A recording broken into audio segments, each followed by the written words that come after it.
Salamo fahenina amin'ny roapolo. Nataony Davida. Tsara aho Tompo, fa mandeha amin'ny fahamarinako aho, ary Andriamanitra no mitokiko, ka tsy mihanahana aho.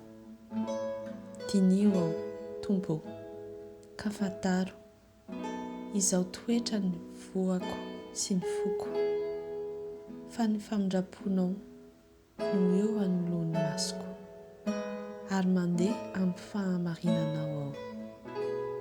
Tsy mba miara-mipetraka amin'ny olon-dratsy aho, na manandrara amin'ny olom-petsy. Alako ny fiangonan'ny mpanao ratsy, ary tsy miara-mipetraka amin'ny ratsy fanahy aho.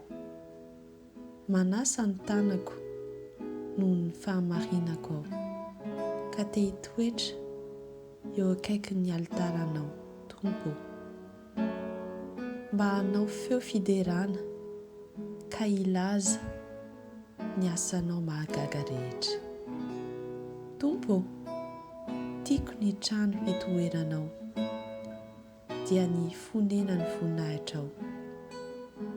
Aza mitondra ny fanahiko hiara-maty amin'ny mpanota, na ny haiko amin'ny mpanondatsadra, izay misy fitaka eny an-tanany, ary feno kolokolo ny tany anankavanany.